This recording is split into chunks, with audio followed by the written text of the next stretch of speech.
Oi, gente, tudo bem com vocês? Então vamos para a nossa terceira aula. E a nossa terceira aula de hoje é uma continuação da aula anterior, tá? Na nossa aula sobre o espelho, sobre as características, a identidade. Então, essa é uma continuação, mas agora vamos falar sobre o socioemocional, né? Emoções com as crianças, isso mesmo. Aprender a lidar com as emoções da criança. A criança, ela não tem o cérebro ainda totalmente maduro. Então, nós adultos que temos o cérebro maduro. E muitas das vezes as crianças não sabem lidar com os seus sentimentos. E para isso, estamos aqui para aprender a lidar com isso e ensinar a nossas crianças. E como devemos fazer isso? Precisamos encorajar as nossas crianças. E se a criança está sentindo algum sentimento, uma raiva, algo que ela está expressando ali, como nós vamos fazer isso? Vamos validar esse sentimento da criança. Precisamos acolher. O que é validar? É você acolher, é você abraçar. Mesmo que a criança não aceite o seu abraço naquele momento, porque ela está com raiva, mas você precisa acolher e abraçar, mesmo que seja pelo olhar. A criança ela precisa estar protegida perto de você, ela precisa se sentir amparada, você precisa ser empática com a criança, tá bom? E como que você faz isso? Encorajando a criança, expressando esse sentimento da criança, validando esse sentimento da criança e nomeando a emoção da criança. Como você valida isso? Encoraje a criança para fazer ela se expressar e fazer ela falar dos seus sentimentos. Ela falando dos seus sentimentos, você pergunta o porquê que ela está sentindo isso.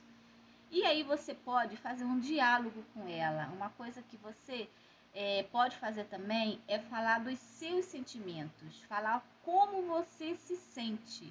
Você falando de como você se sente, a criança ela vai te ouvir. E nesse momento você pode dialogar com ela, mas com calma. Se a criança não quiser diálogo, você tenta, espera um pouco, dá um tempo dela, e depois você volta e fala de você, fala dos seus sentimentos, como você se sentiria ou está se sentindo. E também, se a criança começar a te empurrar, gritar, espernear, você tenta ficar o nível da criança abaixo.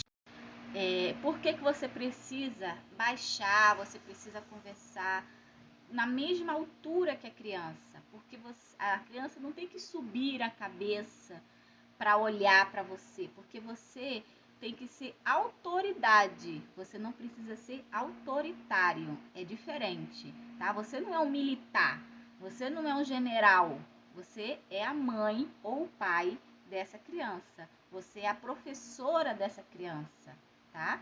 Então você precisa ser autoridade, não autoritário, tá bom? E a emoção, ela o que ela é? Ela é um conjunto de respostas de químicas e neurais, tá? Que surgem quando o cérebro sofre um estímulo ambiental. Já o sentimento é uma resposta à emoção, ou seja, se trata de como a pessoa se sente diante de tal emoção, tá bom? Então, por que eu estou passando esse exercício para vocês? Porque é uma maneira de vocês validarem os sentimentos das crianças, entenderem e fazer elas entenderem também. Porque criança pequena, muitas das vezes elas estão com as emoções ali tudo misturadas e elas não entendem o que elas estão sentindo. Então você vai ajudar a criança a entender.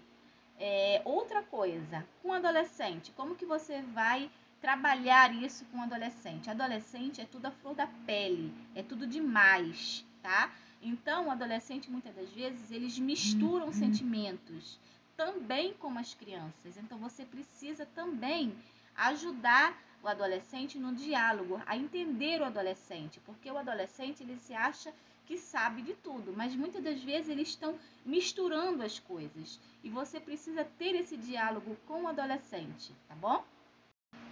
Esse exercício é um exercício de autoconhecimento. tá? Você vai ajudar a criança a conhecer e reconhecer os seus sentimentos. Faz exercício lá no espelho, em frente ao espelho, como eu expliquei ontem, e pergunta à criança o que ela está sentindo, tá bom? Fala dos seus sentimentos também, isso é muito importante, falar de você também, como você se sente, tá? O adolescente faz esse diálogo em casa, isso é muito importante para o elo de vocês. Na escola, trabalha esse sentimento na escola com atividades. A falar em atividades, eu vou deixar um videozinho aqui para vocês de uma brincadeira bem simples do copinho, que pode fazer em casa, pode fazer na escola, tá bom? Copinho descartável e canetinha. E é muito simples de brincar com as crianças. Vou deixar aqui para vocês. Espero que vocês tenham gostado e até a próxima aula.